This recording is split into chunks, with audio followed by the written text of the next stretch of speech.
Hello दोस्तों, मैं Chandrajit online classes में आप सभी लोगों का स्वागत करता हूं। ठीक है दोस्तों, तो आज हम शुरू करने वाले हैं टीजीटी के 20 क्वेश्चन जो आने वाले टीजीटी 2021 मार्च में संभावित एग्जाम है उसके लिए बेहद महत्वपूर्ण है।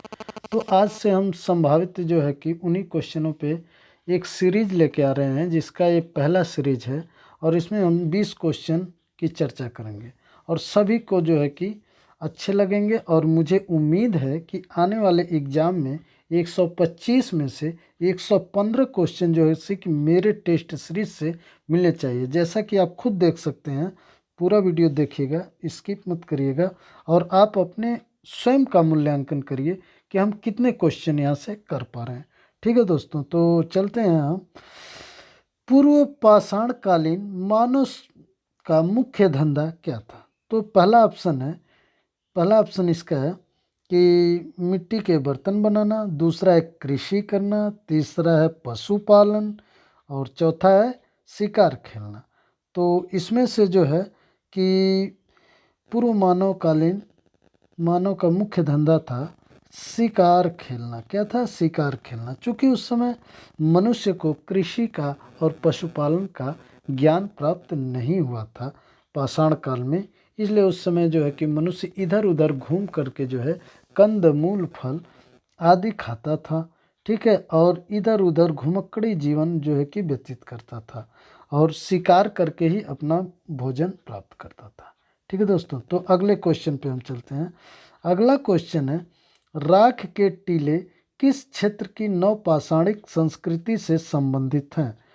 पहला ऑप्शन है पूर्वी भारत, दूसरा है दक्षिण भारत, तीसरा है उत्तरी विंध्य क्षेत्र और चौथा है कश्मीर घाटी। तो इसमें से राख के टीले किस क्षेत्र की नवपाषाणिक संस्कृति से संबंधित हैं? तो वो है हमारा ऑप्शन दक्षिण भारत। जैसा कि दक्षिण भारत में जानते होंगे कि नवपाषाण काल में जो है कि पशुओं को पालने के लिए जो है कि लोग घर से बाहर बाड़ लगा के जो है कि घेर देते थे और पशुओं के जो गोबर ओबर रहते थे जब साल भर बाद इकट्ठा हो जाते थे तो उसको जला देते थे और जलाने के बाद जो है कि राख वहाँ हो जाती थी, तो उसी को राख के टीले कहते थे। ठीक है, अगला है दक्षिण भारत की बृहद पाषाण समाधियाँ संबंधित हैं। पहला ऑप्शन है पूर्व पाषाण काल से, दूसरा है नवपाषाण काल से, तीसरा है ताम्र पाषाण काल से, चौथा है लौह काल से। तो दक्षिण भारत की बृहद पाषाण समाधियाँ जो है संबंधित हैं लौह काल से। ठीक है, अगला क्वेश्चन चलते हैं हम। अगले क्वेश्चन में हम देख रहे हैं कि चौथा क्वेश्चन है, मानव समाधान में कुत्ते दफनाए गए थे? गुफकराल में, बुर्जहोम में, मारतंड में, मेहरगढ़ में। तो मानव समाधान में कुत्ते दफनाए गए थे बुर्जहोम में। बुर्जहोम कहाँ है दोस्तों? तो बुर्जहोम कश्मीर में है। जब कश्मीर में खुदाई हुई तो यहाँ देखा गया कि मनुष्य के साथ जो है कि कुत्ते भी दफनाए गए थे।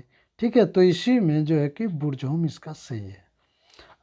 क्वेश्चन नंबर 5 है, संस्कृति का ज्ञान प्राप्त करने वाला पहला अंग्रेज कौन था? तो संस्कृत का ज्ञान प्राप्त करने वाला पहला ऑप्शन है जेम्स प्रिंसेप, दूसरा है विलियम जोन्स, तीसरा है चार्ल्स विल्किंस और चौथा है मैक्स मूलर।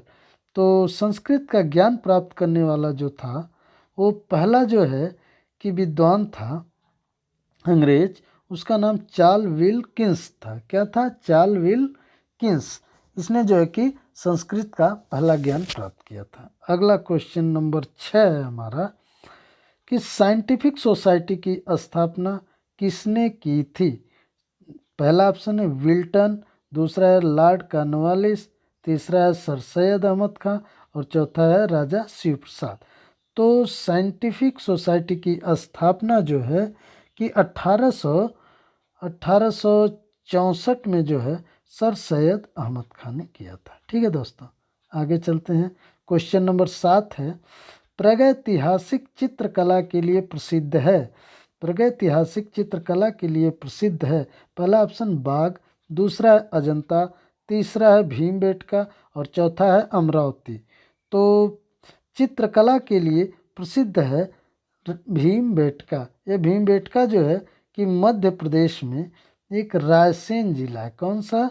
रायसेन जिला है, वहाँ पे पड़ता है भीमबेटका। वहाँ की दीवारों पे जो है कि हमें जो है कि चित्रकारी के नमूने प्राप्त हुए। अगला है क्वेश्चन नंबर 8, अपाला आत्रेय के मंत्र किस वेद में संग्रहित हैं?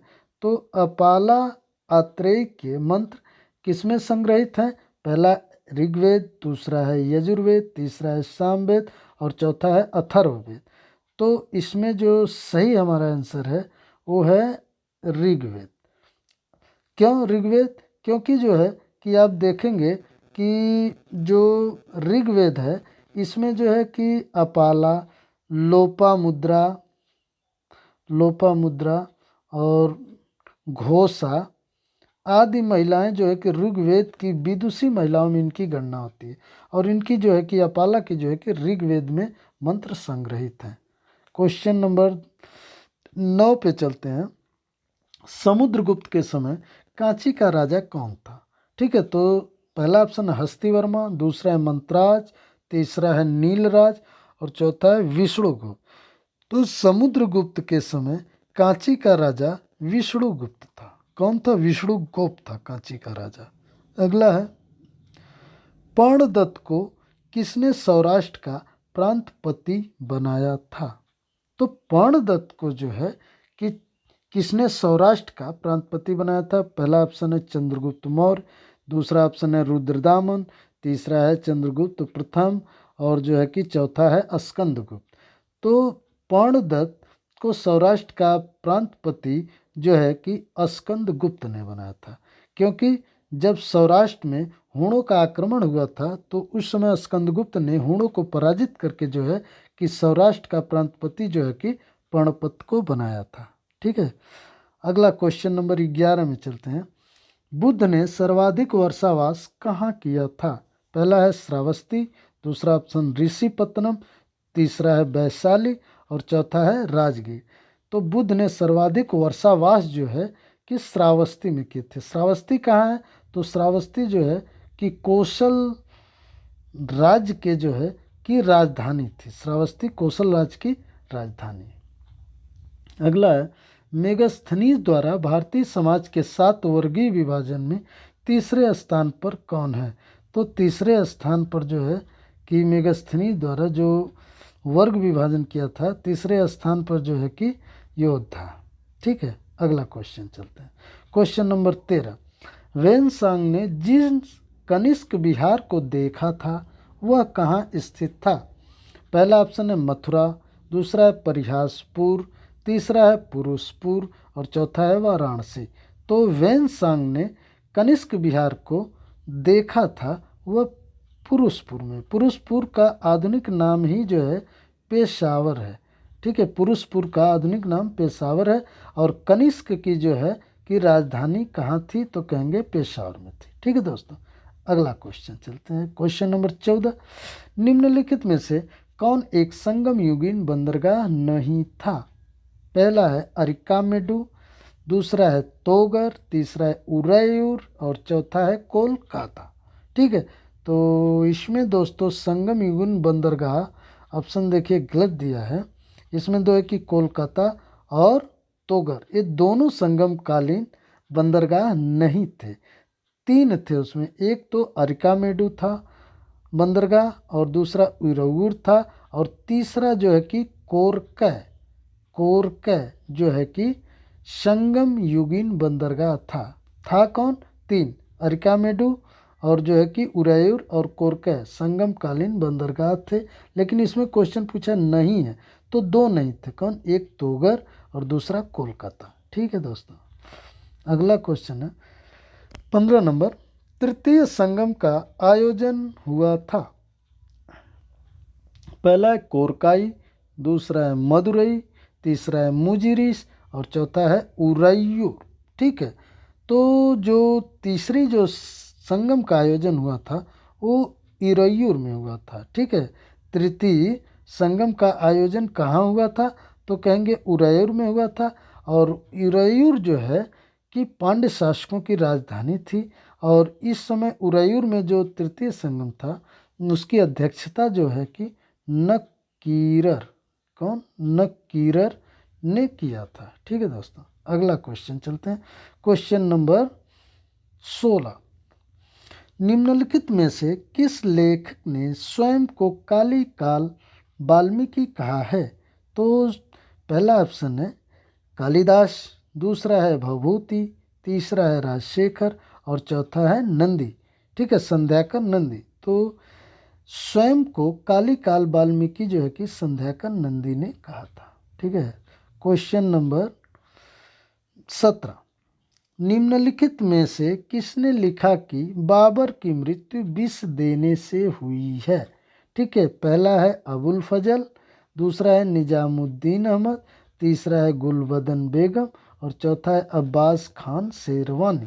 ठीक है, तो बाबर की जो विष देने से मृत्यु हुई है उसको जो है कि बताने वाली स्वयं उनकी जो है कि बेटी जो है कि गुलबदन बेगम थी। इसने हिमायूनामा में लिखा है कि बाबर की मृत्यु जो है कि विष देने से हुई है। और कुछ अन्य इतिहासकार भी मानते हैं कि इब्राहिम की लोदी की माँ जो थी उसने बाबर को विष दिया था जिससे बाबर की मृत्यु हो गई। ठीक है दोस्तों, अगला क्वेश्चन 18 नंबर पे चलते हैं। विजयनगर के खंडहर प्राप्त कहाँ से हुए थे? विजयनगर के खंडहर कहाँ प्राप्त हैं? तो पहला अहमदनगर, दूसरा है बीजापुर, तीसरा है गोलकुंडा और चौथा है हम्पी।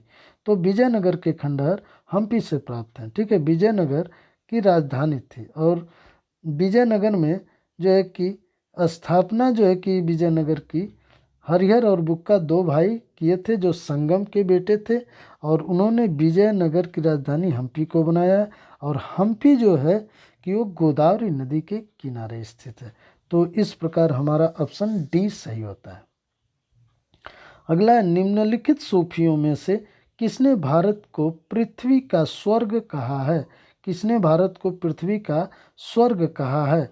ठीक है, तो पहला ऑप्शन है बाबा फरीद, दूसरा है शेख निजामुद्दीन औलिया, तीसरा है आमिर खुर्द और चौथा है अमीर खुसरो।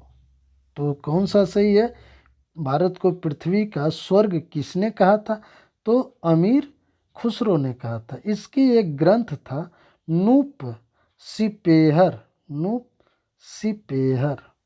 इसमें जो है कि इसने जो है कि भारत की तुलना स्वर्ग के उद्यान से किया है। ठीक है दोस्तों, अगला क्वेश्चन है और लास्ट हमारा है, निम्नलिखित में से किसने कभी संन्यास ग्रहण नहीं किया था? चैतन्य, रामानुज, विज्ञानेश्वर, वल्लभाचार्य। तो संन्यास जो ग्रहण नहीं किया था अभी तक वो कौन से थे? तो वल्लभाचार्य थे। क्यों? वल्लभाचार्य किसके दरबार में रहते थे? तो विजयनगर साम्राज्य के राजा जो थे कृष्णदेव राय, उनके दरबार में जो है कि वल्लभाचार्य रहते थे और इन्होंने संन्यास ग्रहण नहीं किया। ठीक है दोस्तों, तो अब तक जो हमने देखा 20 क्वेश्चन, उसमें जो है कि हम कितना कर पा रहे हैं हमें स्वयं का मूल्यांकन करना है और आगे ऐसे ही वीडियो हम लेते आते रहेंगे।